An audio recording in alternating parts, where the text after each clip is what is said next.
Thank you very much. Thank you very much. At this time, I'd like to invite our board member, Lena Bozoyan, to introduce our next panel. Thank you.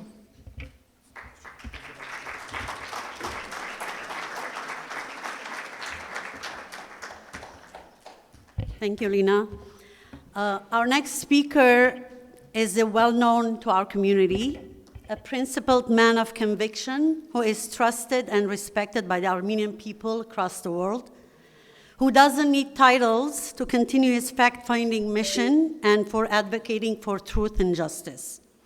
He is the internationally renowned former human rights defender, ombudsman of the Republic of Armenia, Dr. Arman Tatoyan, the recipient of the 2021 ANCA Western Region Human Rights Champion Award.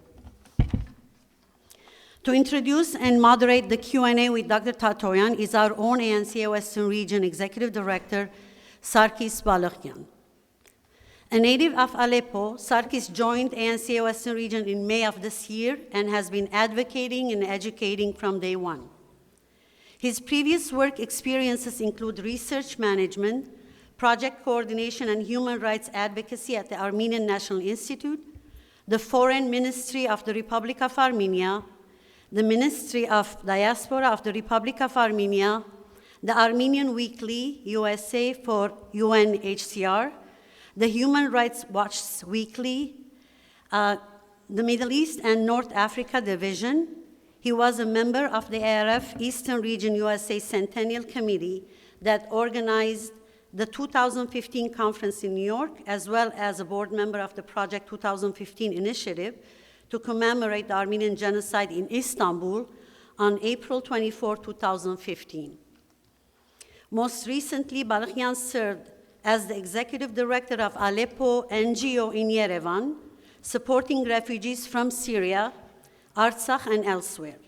Mr. Balakyan is a co-author of the Human Rights Violation During the 44-Day War in Artsakh, fact-finding report published recently in Yerevan, which painstakingly documents Azerbaijan's war crimes during the 2020 aggression and featured investigative reporting into Syrian mercenaries that fought for Azerbaijan during the Second Artsakh War.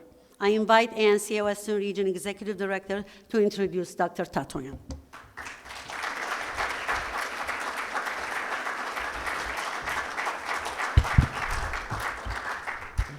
Thank you, Lena, for that very generous introduction.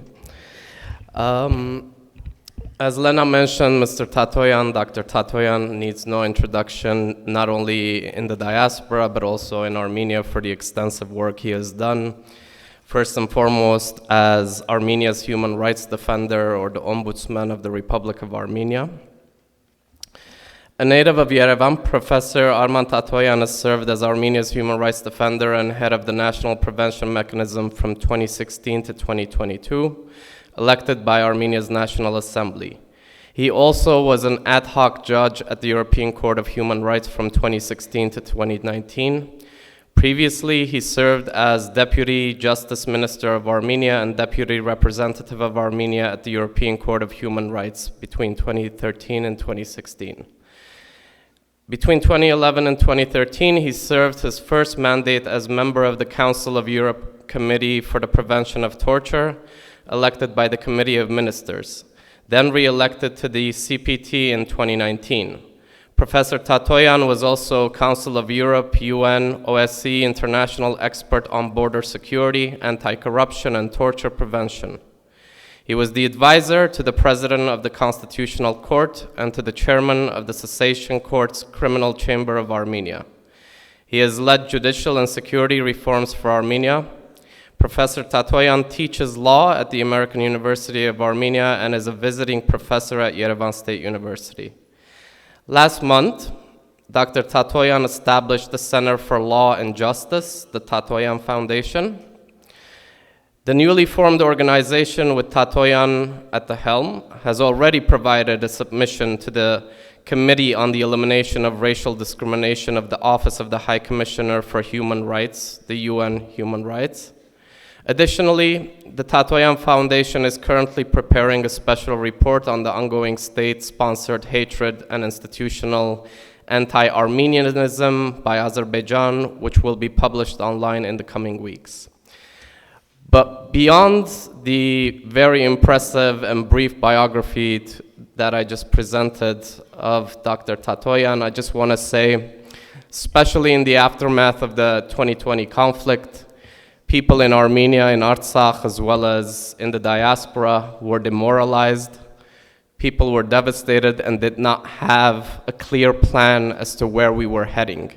But there were a few professionals on the ground in Armenia, and Dr. Tatoyan was one of them, as well as Yerishe Giragosyan and Levon Kevorkian, who will be part of the ICJ International Justice Panel later tonight, who put their heads down and kept working as professionals to document the crimes that Azerbaijan continued to perpetrate against the Armenian people of both Artsakh as well as in the border territories of Armenia.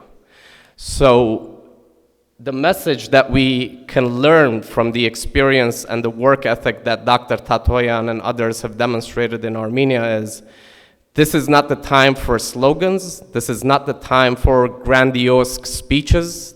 This is the time to establish a strategy, a plan, be united, and be professionals, because the statehood of Armenia and the security and the right of self-determination of the people of Artsakh and their right for independence is at stake.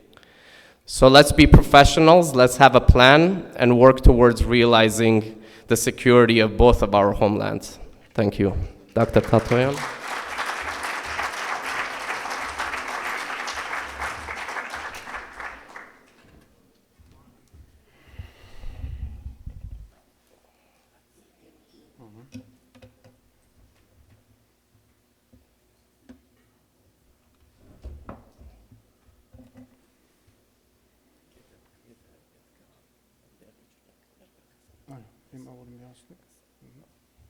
Okay.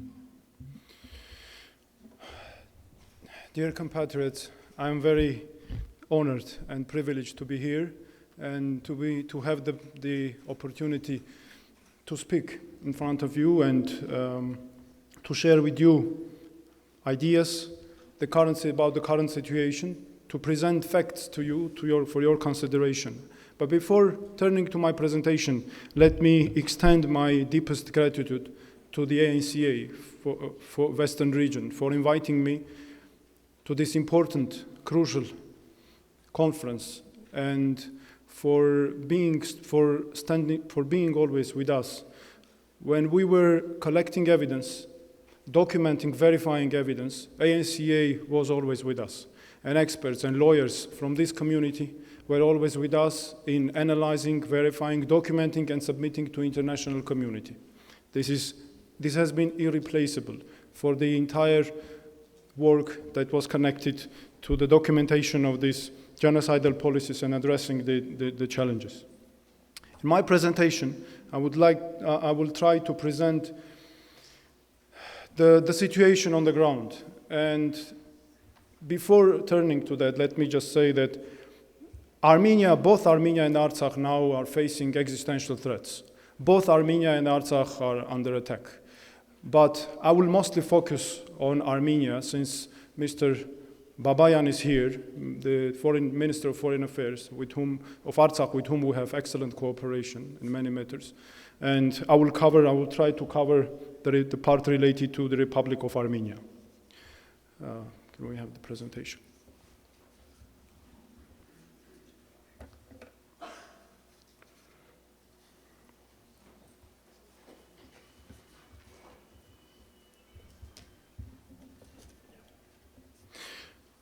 Yeah, so thank you very much.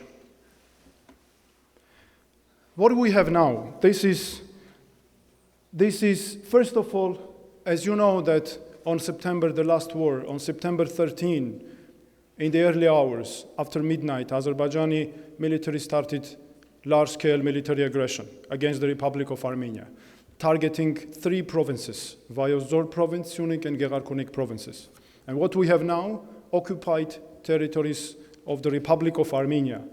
And the Soviet sovereign territory of the Republic of Armenia was attacked and was occupied, part of the territory.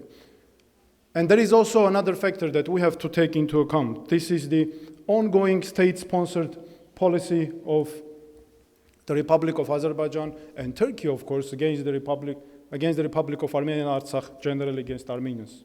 And now what we have presence of Azerbaijani military in the occupied territories of Armenia, near villages and towns of Gegharkunik and Syunik provinces, and already after the recent war in the Vayozdzor province. We have on the roads locations of Azerbaijani armed forces between the communities of Syunik. In this presentation, I will try to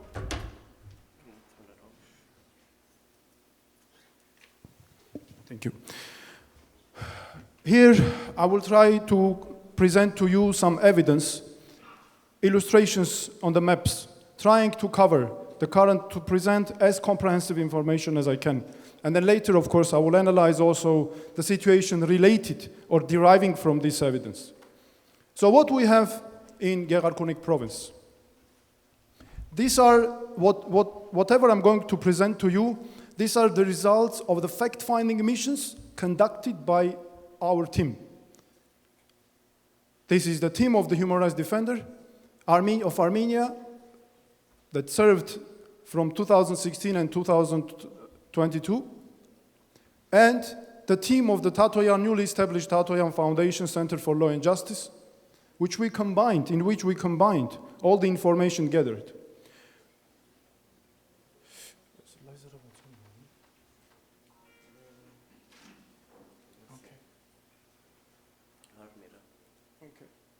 So, this is part of the Gegharkunik province of Armenia. This is Sotk. You have heard probably many times about this village. This is village Kut, and this is village Verin-Shorja. These are the main locations of Azerbaijani armed forces in Gegharkunik province. These are incursions of Azerbaijani military forces that took place in 2021 May. Why I'm presenting this to you? Because attacks of September, like 9 years, literally 11 days ago, were literally from these places as well. So they invaded the territory of Armenia and were from these territories also shelling and bombing our villages. First of all, on September 13, 3 main villages were under attack. The village Sotk, village Kut, and village Norabag. Later, we had also village Verin-Shorja under heavy attacks. But closer to the end of the war, to the 15, Azerbaijani's military forces extended the geography of their shellings, covering already other villages, such as here Kutakan, here we have already Azad, here we have other villages such as Ayrk, and of course Sotk as well, which is literally ruined.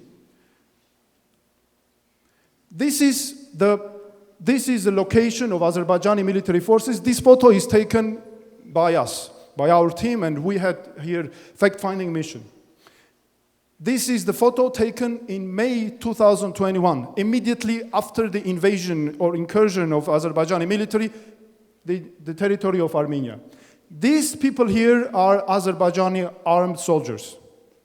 This is the cattle barn of an Armenian civilian. All of these territories are Republic of Armenia.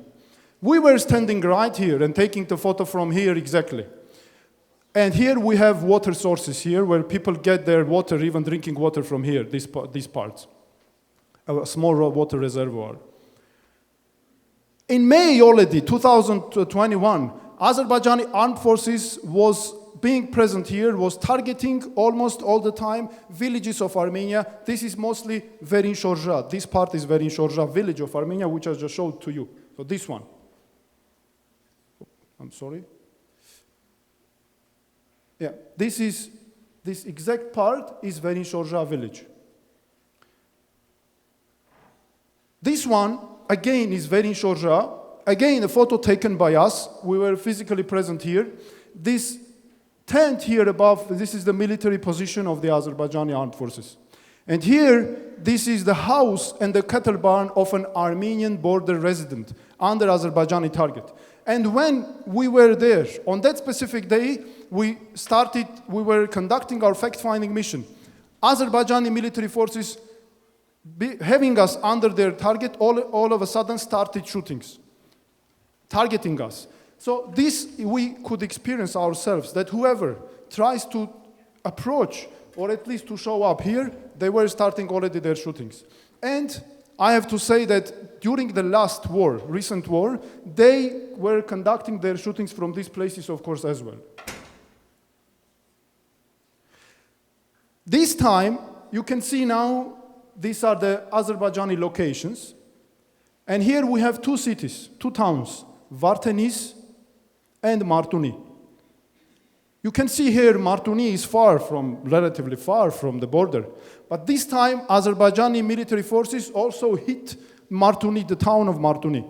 And Varteniz also was under attack, of course. So this means that their invasions and incursions inside the territory of Armenia, of course, are not an end in itself. They have strategic purpose. The strategic purpose is to target strategically Armenian civilian communities, because this war especially showed that their main target, these are not deliberate shellings. These are targeted shellings that with the aim to destroy Armenian communities, because in many cases we analyzed, and kilometers, military units, we do not have military units kilometers from the places, and these are pure civilian communities. So these are some photos I just decided to present to your attention this is the Sotk village. You can see that the entire village almost here is ruined, almost completely. Now we have another problem. So this was Gegharkunik province. Azerbaijani armed forces are also located on the roads that are connecting communities of Syunik.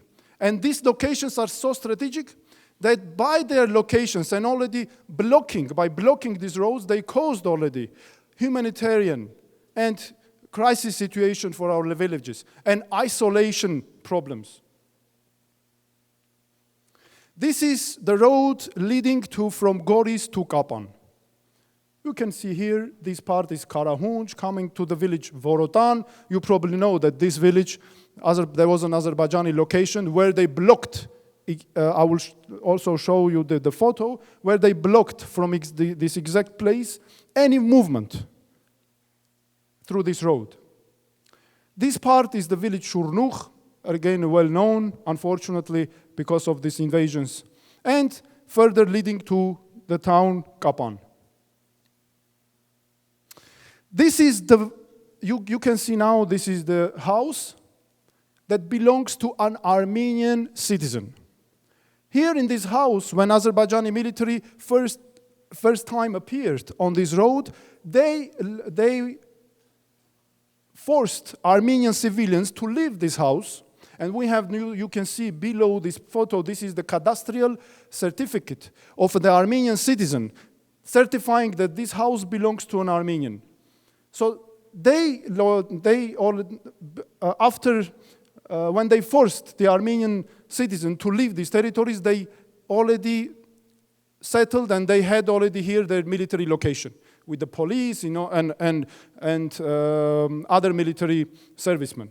Later, this part was from here blocked.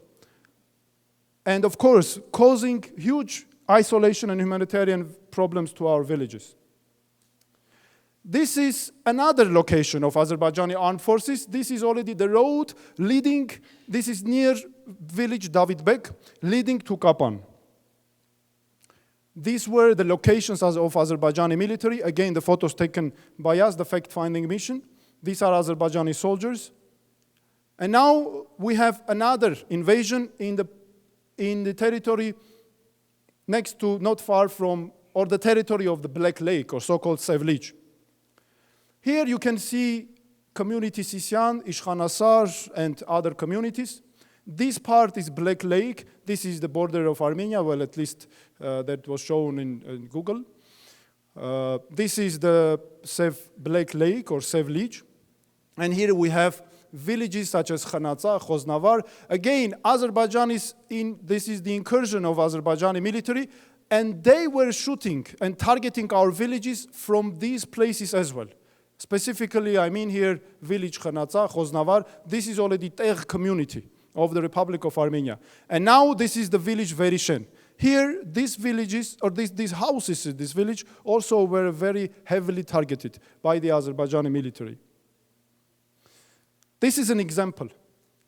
This is Khoznavar village that I just showed to you. And these are the locations of Azerbaijani armed forces, immediately above the village. And that is why their presence completely destroyed civil, normal life of people. No possibility to use pastures, no possibility to use arable lands, grasslands, no possibility even for them to earn their income for their families. It goes, of course, across all international standards, and we have been submitting this all over the time. Now, let me turn to Kapan community. So here I have 3 photos.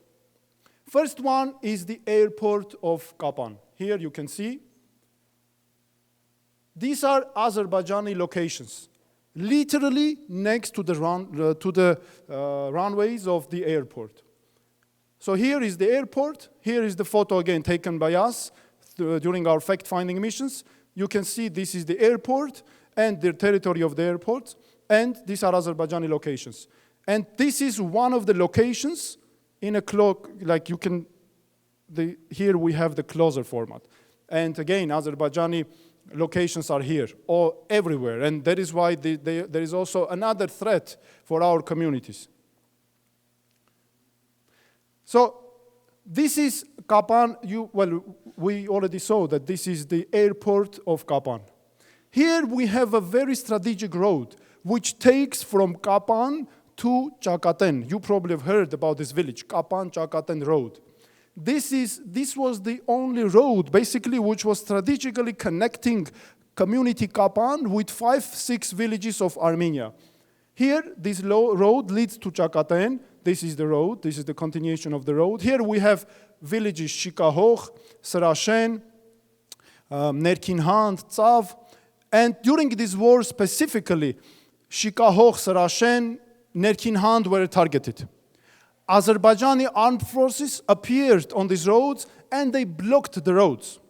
When they blocked the roads, Armenian government started to construct so-called alternative roads. Though facts were confirming at the time that there was the important target should have been removal of Azerbaijani armed forces from those places, rather constructing alternative roads, which we have been always highlighting this.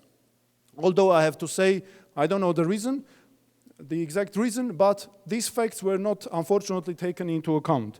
So the alternative so-called road was constructed, and during this war, Azerbaijani armed forces being located on these places, they targeted even ambulance vehicles. Because of this, it was not possible at all to use the road, and people had to use even road from, through forests, through hills, but there was no possibility to use the road. And having in mind that this road is the only strategic road connecting these villages with the city of Kapan. Now, this is again the results of our fact-finding missions. This is the road that I just presented to you with these yellow marks. Here is the Azerbaijani armed location, unlawful location, of course. This is installed by them, so-called customs and border control points, which are now installed. They exist right now on this road, but this road is not possible, of course, to use the road, and it is just blocked. Here you can see these red marks. This is the so-called alternative roads that was built by the government of Armenia. Our fact-finding missions were showing all the time that we were not recommending strongly to build the road here because it was under the exact, like several hundred meters, that this road would be as a target in case of any military aggression from the side of Azerbaijan. Again, you can see now that this is the main road, Azerbaijani customs and border so-called control points, and the so-called alternative road. No security here at all. Again, the same road, but here you can see already community Kapan, or city of Kapan, and another village, Geranush, and these roads, Azerbaijani military locations are here, so they easily have these communities as their targets. This is the alternative road that we were proposing to the government. I myself, together with my staff, we went through these forests. There was a road we were proposing for the government to take as basis. And we did it, our proposal was coming based on the recommendation of the community of Kapan. But again, unfortunately, this was not taken into account.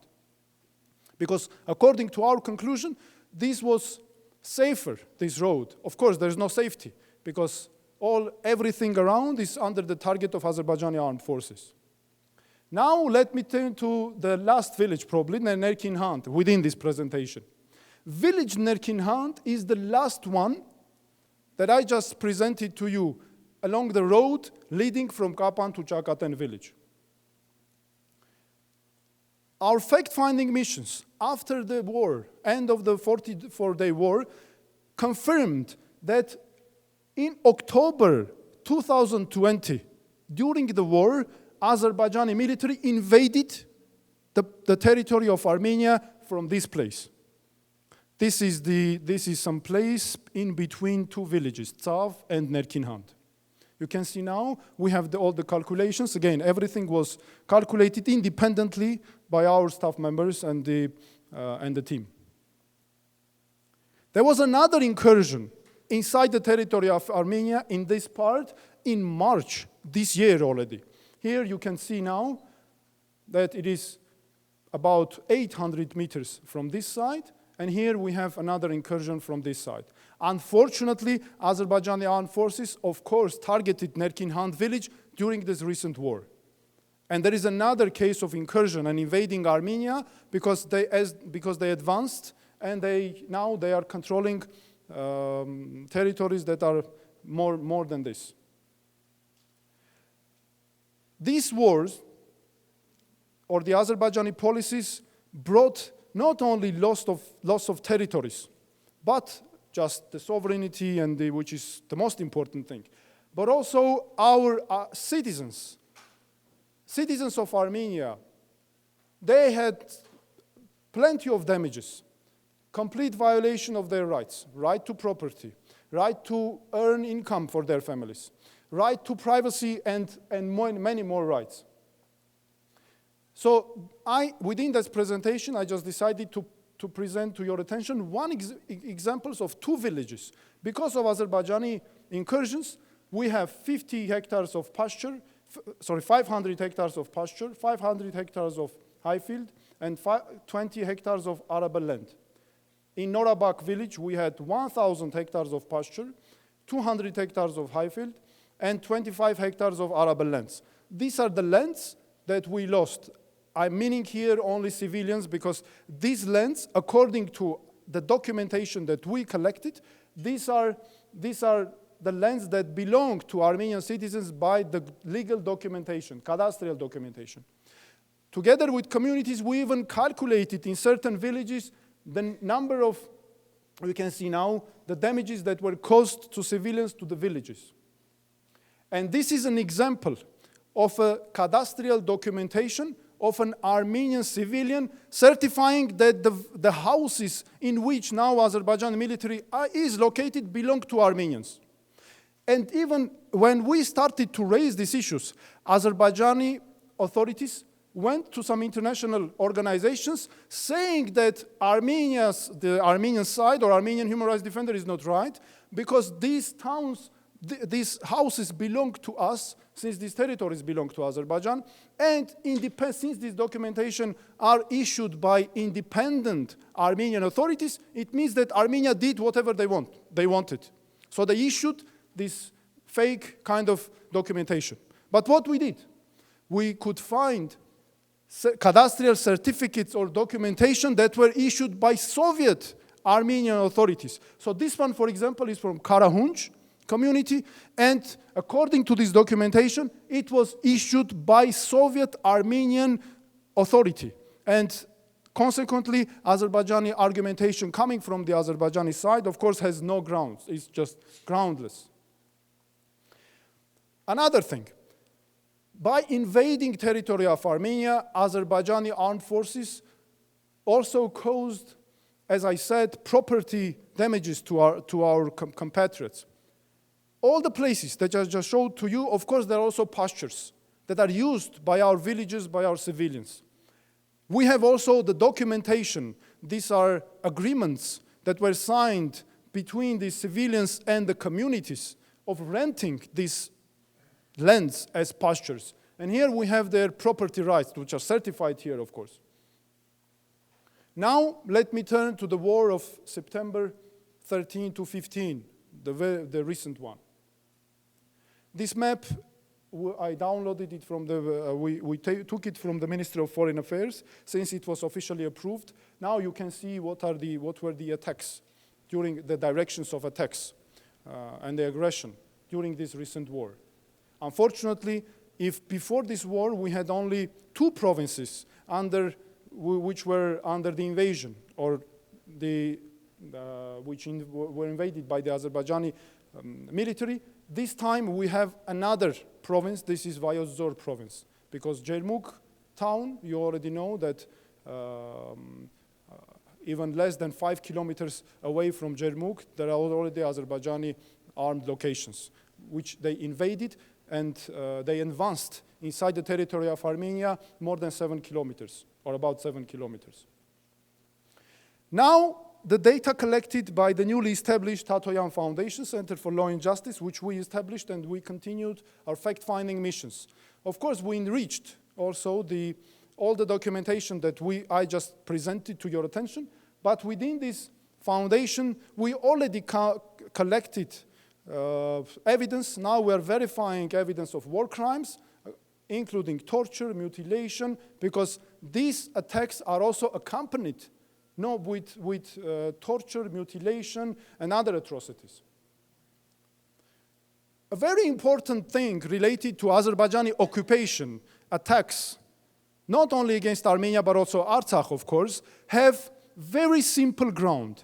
This is the state-sponsored hatred and animosity propaganda, and the genocidal policy, which is basically based on ethnic and religious grounds. This is the source, according to many people say that, especially during my meetings with international organizations, many international colleagues are raising the issues. They're asking always a question. Well, Mr. Tatoyan, but you know that these 2 people live together, and animosity is not a good thing. Hatred is bad. So you have at some point to live together. Well, I'm saying yes, I appreciate this and I understand this. Peace is an absolute value for us, for the Armenian nation especially. But the thing is that Azerbaijani authorities will never stop this policy of hatred, the current authorities, because our analysis show, and this is our conclusion, that this policy is the source for the political life of Azerbaijan. So consequently, they will never stop, because they have the factor of an external enemy, who are Armenians. By this, they distract attention of their own people from their own problems. And we have the evidence certifying all of these conclusions.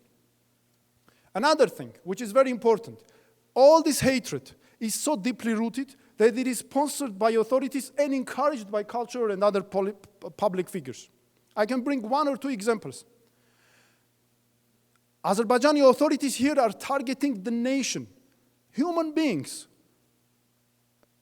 people who Armenians, people who are Armenians, have the ethnic origin. By saying, I didn't intentionally put the words of this person here, but I just want to bring up several examples. There are statements saying that Armenians are people without moral values. These are people without brain. that Armenians are poisoned, and this poison comes from diaspora. And our task is to do everything so that there is no link or there is no connection with the diaspora so that we can heal, let's say. We can treat Armenians this way, because the poison, as according to the words of the president of Azerbaijan, it hinders peace. Diaspora does not allow to establish peace between Armenia and Azerbaijan. Another thing, which is very important, and yes, and there are very famous expressions of the president of this country, which is a very deeply rooted policy, that Yerevan, Goycha, or Sevan Lake, as they call, I mean, this is according to their rhetorics, and Zangezur, or Syunik province, are historical lands of Azerbaijan, and our goal is to return to these places. I have to say that these are not just words. This is a very institutionalized policy inside the Azerbaijan. And this is not just the rhetorics, but a long-standing policy in sport, culture, education, everywhere. This policy is also targeting, or is also very dangerous for even other countries as well, because it keeps the atmosphere of animosity between the two nations in the entire world. And we could observe here in America, you could observe during the war, Azerbaijan is attacking Armenian schools, setting fire in Armenian church. It is very apparent that this is governed and this is coordinated by the authorities. And even during my meetings with some authorities, I was saying that even Azerbaijan is using their diplomatic missions to spread hatred against Armenians. And I have another report based on evidence, because I was personally involved in many peace-building campaigns with Azerbaijan under the auspices of international organizations such as EU, such as Council of Europe. And during these closed meetings, open meetings, discussions, it was very clear that there is a fictitious peace building. There is the absence of honest motives. And this is only designed for the outside world as a curtain to show that we are white, we are innocent. But in reality, they have been always continuing this policy of Armenophobia and the genocidal policy. We have to be very careful with this. Even I have to say that in many cases, so-called international independent experts are more haters than even the authorities of Azerbaijan. It is very easy to feel.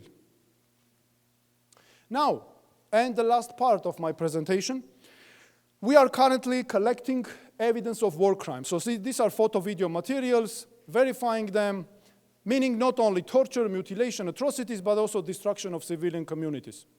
During 44-day war, we collected 287 videos and photos of torture and mutilation of Armenian soldiers and civilians. Within only these 2 days of war, we had, I think you know this number, we have more than 200 cases of death or killing Armenian soldiers. We have also casualties.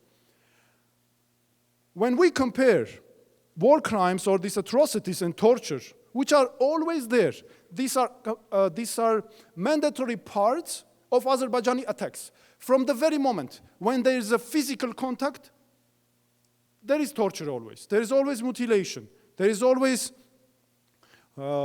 taking prisoners of war and also torturing them, filming them, and posting them either in through Telegram channels or on Facebook. Why they are doing this? Of course, to be seen as heroes, that they are they have these heroic acts, and to receive the praise and because the society is glorifying, and on the other hand, to terrorize Armenian community, to cause mental suffering to Armenian people. I can bring just 2 examples. I apologize for this, but I really want to bring 2 of them. Very recently, during this recent war, you know that we had 5 cases of, unfortunately, 5 military female soldiers, female military servicemen were killed.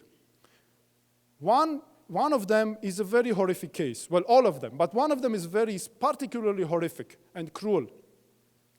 There's a video, Azerbaijani armed forces cut off the legs of the female soldier, then took out the eyes, put a stone in one of the eyes, cut off the finger, put it into the mouth of the lady. Then they tied her hands above her head, which signifies that she may have been alive before being tortured to death. And in the video, it is very, one can easily see how they're kicking this, our compatriot, the lady. Teasing, with cynical behavior. In another case, which we received, I even could not publish. I was going to publish it, but this is, This is, yeah, I will publish because I just received it 1 hour before the start of this conversation. They killed the soldier, filmed it, and sent the video and the photo through WhatsApp of the soldier to the wife of the soldier. We have the evidence. We have the objective evidence. We are already verifying it. And they also not only send the video and the photo through WhatsApp, but also posted it as a story in the section called Story in the WhatsApp. Both the video and the photo. We have literally the same thing during the 44-day war, when Azerbaijanis beheaded one of our soldiers, then called the mother of the soldier and warned her that they are going very soon to post the head of the beheaded the son in this soldier's Instagram account. And they did it later. So why they're doing this? It is very apparent. First of all, they know that there is no punishment for them.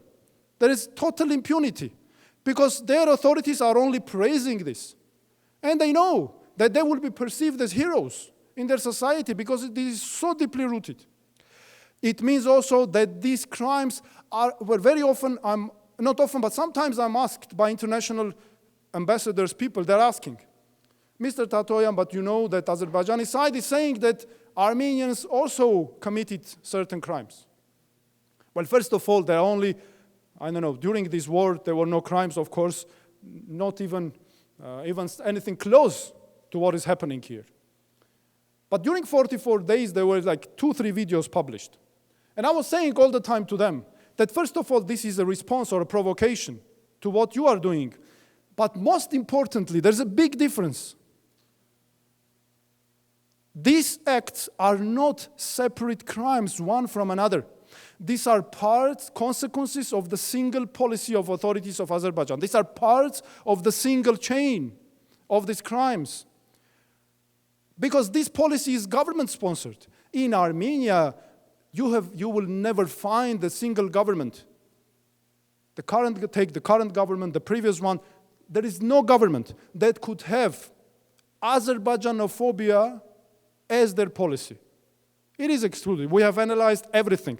Sometimes there may be some officials who can express some statements or say some words, but this is not a policy. And this is mostly in the response to the provocation that is from being committed from the Azerbaijani side. And even we analyzed the words that are using Azerbaijani soldiers and the words that are using Azerbaijani authorities. We have similarities. These are similar words. It means that they are inspired by the wording, by the rhetorics that is used by their authorities. This is the driving force. I can bring one example, and by this I will finalize my presentation.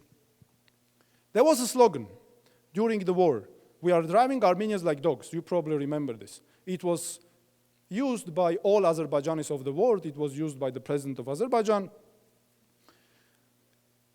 It was very interesting to me why they're comparing us to these two dogs. Why they're saying that we're driving them like dogs, because there are other comparisons as well.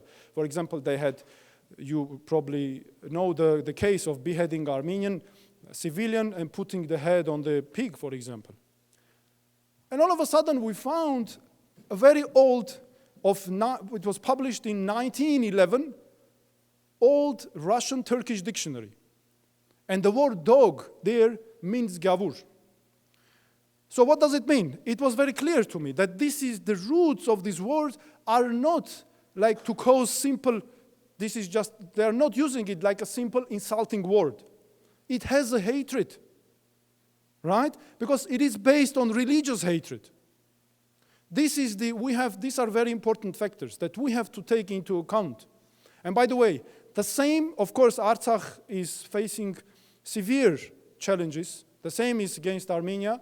But I have to say that this is the policy related to generally everything connected to Armenianism or to Armenians. And we have to be very careful when analyzing and presenting to the world what is happening in the reality. And of course, there was the culture heritage destruction, which our honorable representative from Artsakh presented. I just wanted to cover all this evidence, and again, through the evidence or through the facts, or with the help of these facts, to present to you what are the real causes of these destructions, of the violations. And I have the conviction that the current authorities of Azerbaijan definitely will not stop, because this is very, very deeply rooted policy based on institutional grounds in their country. And that is why we have to be, I think, of course, there should be national solidarity, and we have to accept that we're fighting. We are facing these challenges against the entire nation. This is a challenge that faces the entire nation. And having said all of this, I just want to express my thankfulness for your attention, and I'm open for questions, if there are any questions.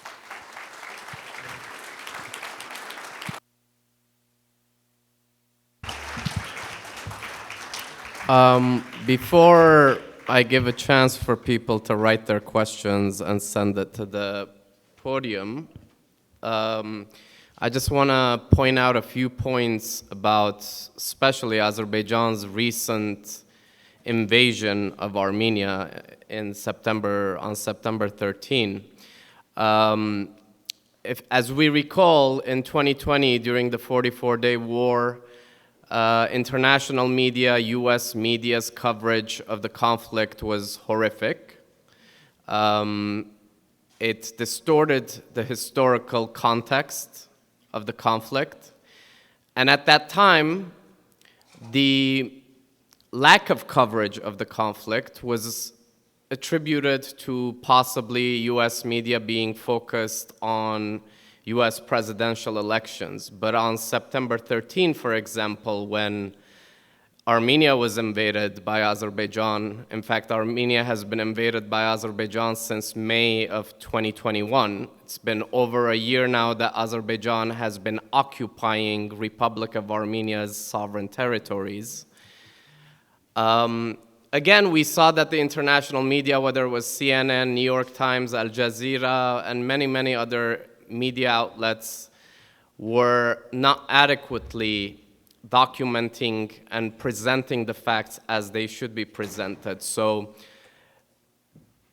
one of the challenges we have is also our own flaws. And our flaws exist because we sometimes do not use the right terms, especially on social media. And since there are so many young people in the hall today who are probably very active on social media, I would advise you to take down a few words that you noticed throughout the presentation that Dr. Tatoyan just presented, such as invasion, occupation, sovereignty, and territorial integrity.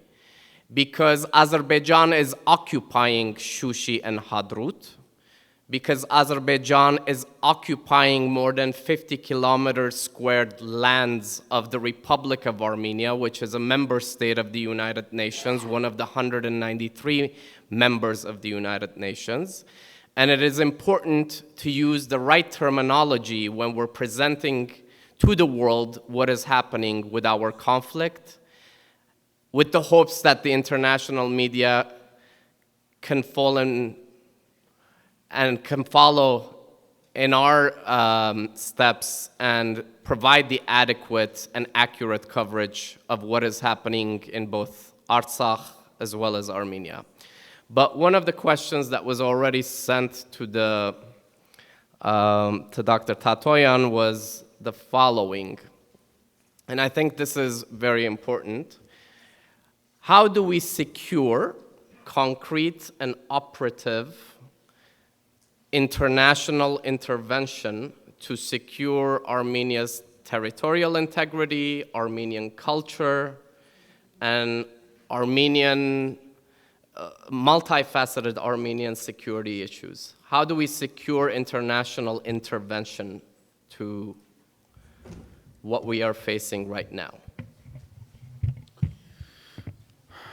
Well, thank you very much for the question. This is indeed a very important question that is discussed by almost all our compatriots, these possibilities, these issues.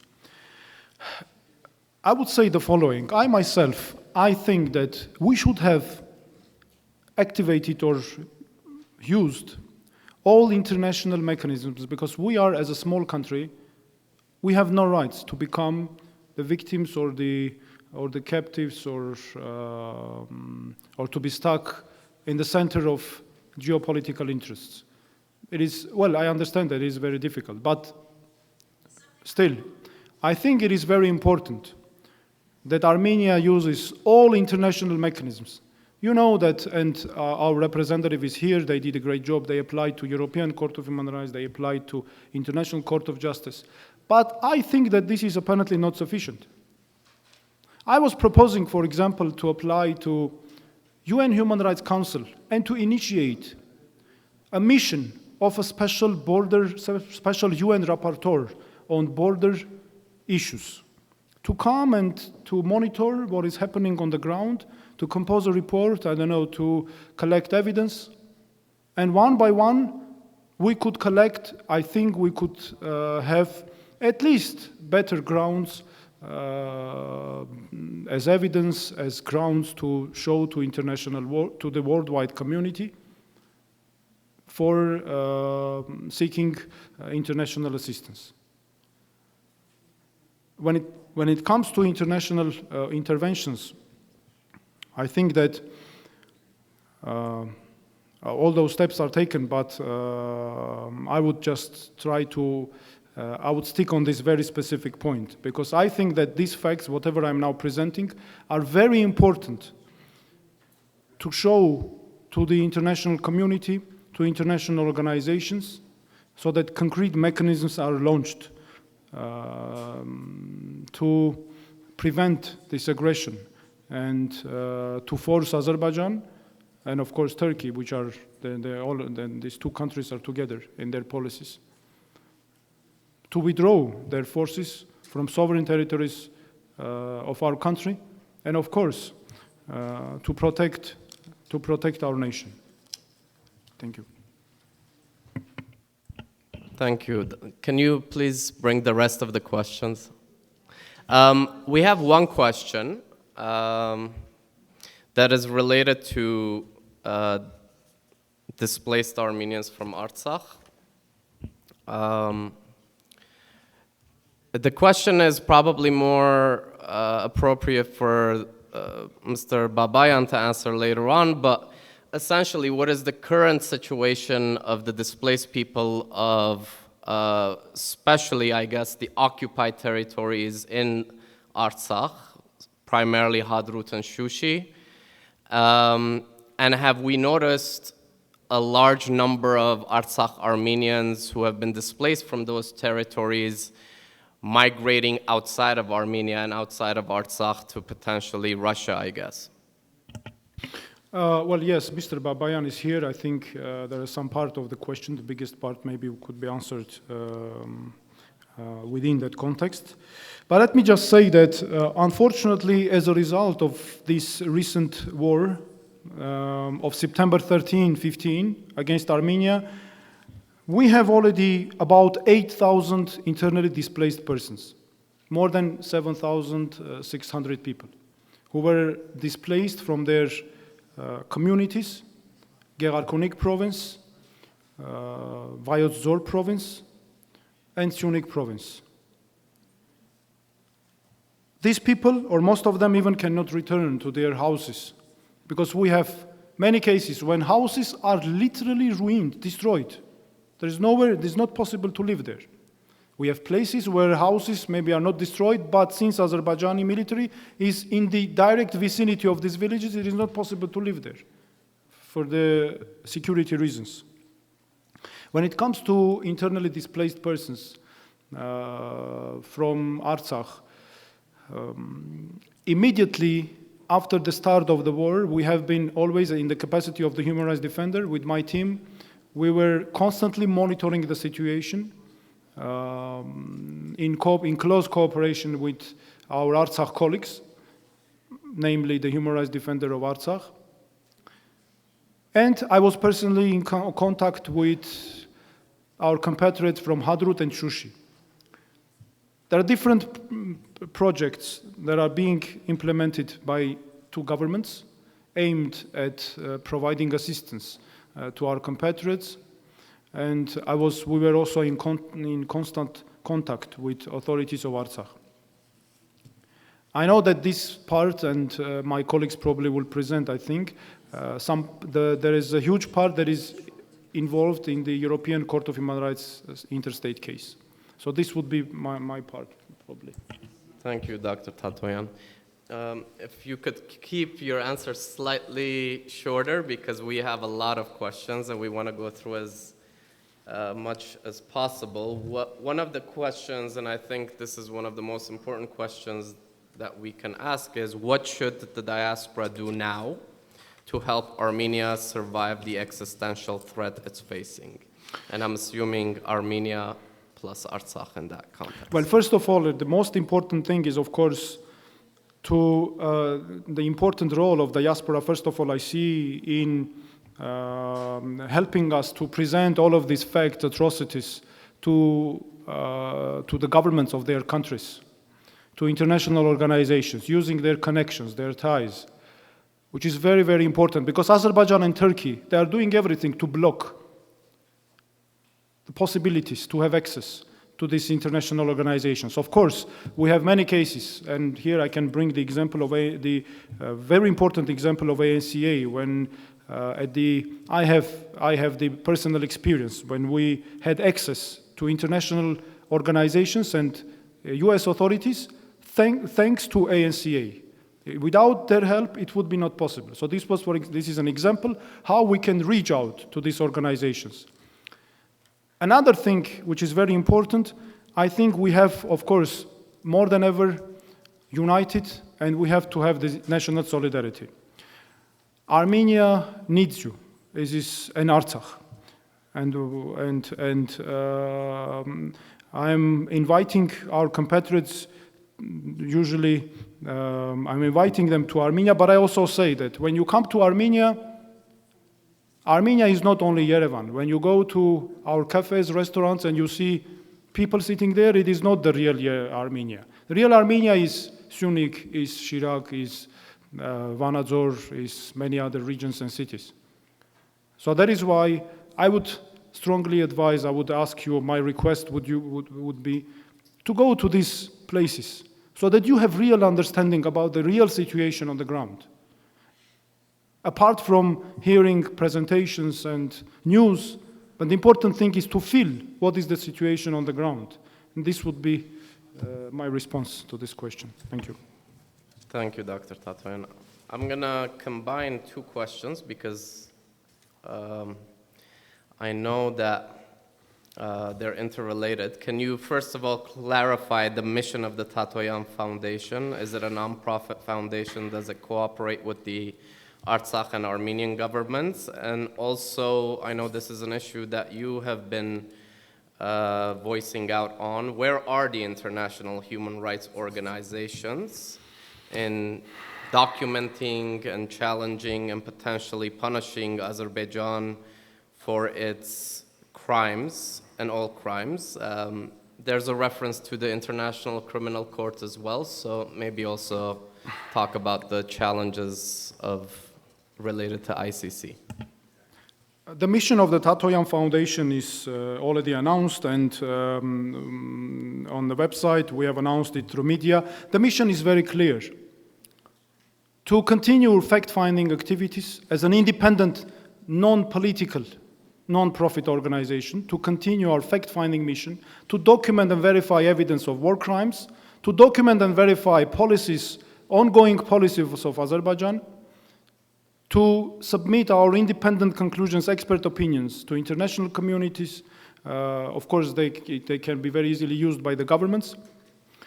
Our main purpose is also to support to the national solidarity, to remove or to fight against the current situation, which is the division. Unfortunately, our society is now divided, which is unfortunately it has diaspora faces or bears the direct consequences of this division, and which weakens us. And our mission is to support to the formation of a pan-Armenian solidarity in fighting, and in general, of course, but in particularly to fight against these challenges. And an important mission of our foundation is to support to the democracy and rule of law in our country, starting from the system of the government governing the country, including law enforcement, judiciary, and to support to the strengthness of our state and statehood.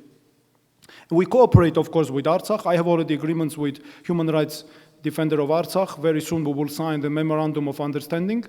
We have the same agreement with Mr. Artak Beglarian, with the government, to sign a cooperation, to start a specific cooperation program with our compatriots in Artsakh. And one of the goals would be, of course, to support to the internally displaced persons, to the protection of their individual rights, both nationally and internationally. Also through launching strategic trials for their protection. Human rights organizations. And by the way, I forgot to say that all people, all my staff members now in this foundation are my former staff members of the Human Rights Defender's Office. All of them are professionals, very well-known people, professionals who went through, together with me, through April War, through 44-day war, through the current challenges, border-related issues, COVID-19, and many other situations and challenges. Human rights organizations. This is a big challenge. Unfortunately, during the war, 44-day war currently, human rights organizations were not active, and they are not active. By this, of course, they are decreasing. They are discrediting reputation of human rights.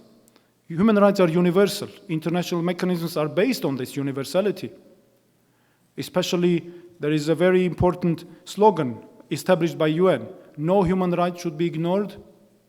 No one should be left aside. No human right ignored. We saw during the 44-day, unfortunately, that this was just a very nice expression on the paper. And I was saying this to international community as well, that by your passiveness, you are not only encouraging Azerbaijan to continue with their atrocities, but you discredit whatever you were creating yourselves after the Second World War. Anyway, I think this is not a ground, of course, to give up. We have to continue with our fact-finding missions and activities with the exact targets to be able to use them for the protection of our interests. Now ICC, very shortly. I think that Armenia must either recognize the jurisdiction or ratify the status of the International Criminal Court. There are certain risks, there may be certain questions. I know that among professionals there are these issues, but as a professional, I think that we have to do that, because And I think that ratification, or at least recognition of the jurisdiction, at least temporarily, would have preventive effect to prevent further war crimes from the side of Azerbaijan. Thank you. Thank you.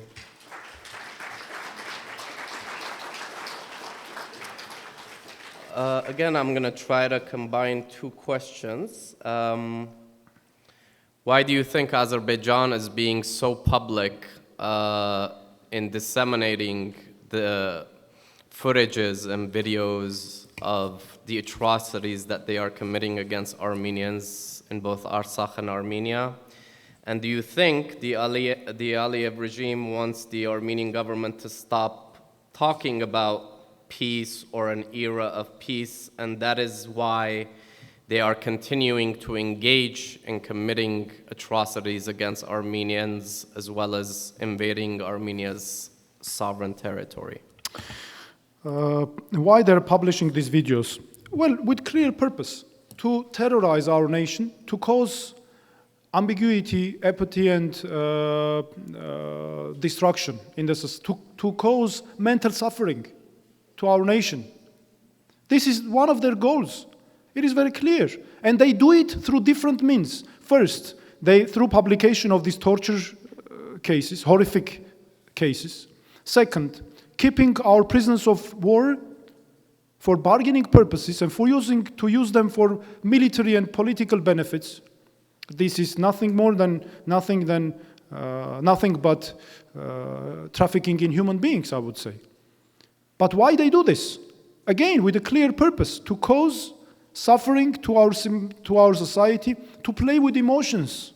And they know that if they continue, then definitely this is only for their benefit. It will keep Armenian, one of the factors that will contribute to the division of Armenian society. And of course, they also do it to get glorification, praise in their society, because they know that they will be praised for this in the society. These are heroes. Because when you watch their videos and analyze the words that they're using, in some videos, in the recent videos, for example, one is advising another to cut some parts of the body because he promised his friend in Azerbaijan that will bring, for example, a finger or, I don't know, ear of an Armenian. And there will be no punishment for them. They are more than confident. You will never find even a single case that these criminals are punished. And moreover, just a very small addition, when I was talking about criminal court, I think there should be criminal punishment and international criminal prosecution, not only for these soldiers, but primarily for the highest authorities who are responsible for these war crimes, because, again, as I said, these war crimes are not separate crimes one from another. These are parts of the single chain. These are parts of the single policy that is sponsored by concrete people. And the last thing about peace, right? Yeah. Basically, do you think the recent aggression against Armenia and continued atrocities they're committing is a way of pushing the Armenian government away from the peace era agenda? As I said, our Azerbaijani government, they pursue the policy of fake peace building, fictitious peace building. They just announced it as peace building.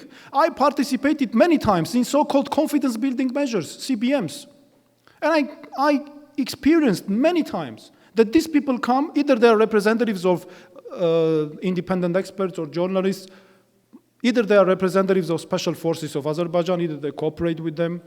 Even they have they go far than authorities of Azerbaijan. Well, it is very understandable that these are parts of their government policies. But still, this is the case. And I think, I personally think, that we should not allow Azerbaijani authorities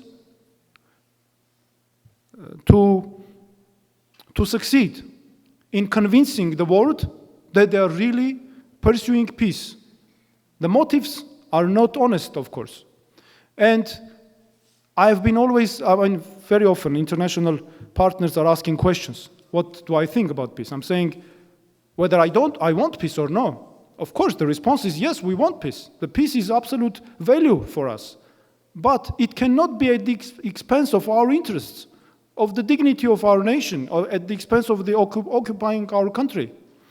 I personally think that delimitation and demarcation is not the real or the honest goal and peace also of the authorities of Azerbaijan.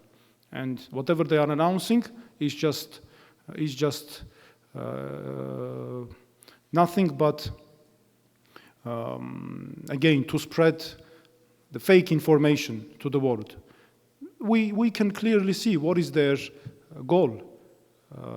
This is not only about territories, but destruction of the nation, of people. And we have to, I think, to present this always, these facts to the world. Again, I want to mention that we have a lot of questions, but probably have a few minutes left before we move on to the next session, which will be the luncheon with a keynote speech by Dr. Babayan. But there were questions about use of Syrian mercenaries under U.S. law, including terrorists. But I think this question about POWs is something that is very concerning for us Armenians everywhere, in Armenia, Artsakh, and in the diaspora. What's the counter-argument we have to present to the International Court of Justice to bring our boys home, taking into account that Azerbaijan presents the Artsakh-Azerbaijan conflict as more of a domestic conflict? Here it says our POWs are not protected under international law because the war between Artsakh and Azerbaijan is considered non-international armed conflict. However, Article 8 of the trilateral, here it says agreement, but let's be very clear, it's not an agreement, it's a statement. That makes a major difference. States that all hostages should be exchanged.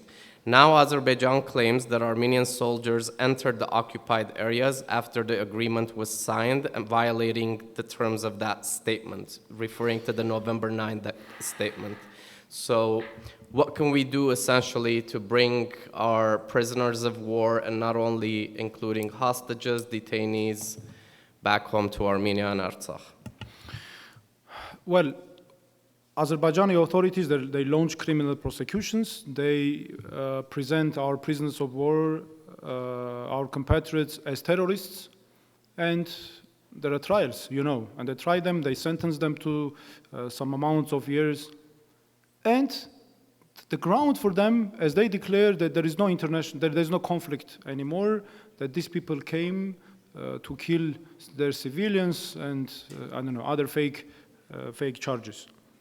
It is very clear that the conflict is still there, and this is not true, that the conflict is over. The conflict is there, and according to international humanitarian law, international law, all our compatriots are prisoners of war. Very often they are relying on this trilateral statement. And I'm asking a question. Imagine we don't have this trilateral statement. Would that mean that they would be in a position not to return our prisoners of war? Of course not. Because this is under international law. This requirement, absolute requirement, is under international law, that they have to return them. But why they keep it? Why they launch artificial proceedings? As I said, and it is very clear, I think you also know this, all of us, to cause suffering, to use these people for their military and political bargaining purposes, to put pressure, to play with emotions of our society, to cause mental suffering. And unfortunately, the experience shows that all legal remedies are exhausted. Yes, Armenian side is applying to ECHR, to ICJ. I was applying to many instances discussing these issues. But there is total ignore of international legal mechanisms when it comes to prisoners of war. And there was also a question related to regarding mercenaries. Very briefly, I have to say that there were mercenaries as documents certify in our fact-finding missions to Libya, northern parts of Syria. And by the way, one very important thing, Azerbaijan all the time was trying to present them as to engage mercenaries as participants of jihad, which has religious basis. We were cooperating during the war with several journalists from Middle East. At our request, they were collecting information about these people to show to the world that these people are in reality participating not for religious, or other purposes, but because they have no money, because they participate for money, because these were people from poor families. They just came here to earn money. And by the way, there is a very important resolution of Human Rights Council which says that hindering right to self-determination by using mercenaries is an international crime. And this crime was committed both by Turkish government and the Azerbaijani government. Thank you, Dr. Tatoyan. And very, very soon a mission we are waiting a mission. We are expecting a mission, a UN international mission to Armenia on the mercenaries, and there is also a scheduled meeting with me as well. And I hope that we will provide complete information to them as well. Thank you. As I mentioned, we had a lot of questions. Some of them were actually even more appropriate to be posed to Yerishe Giragosyan and the Levon Kevorkian and Carnegie later on during the International Court of Justice panel. So because we are very short on time, I think we'll end here. But I'll pass on some of these questions to Dr. Tatoyan, Dr. Babayan, Foreign Minister Babayan, and the rest of the team, and hopefully they'll address those questions in the keynote speech as well as the International Justice panel later on. Thank you.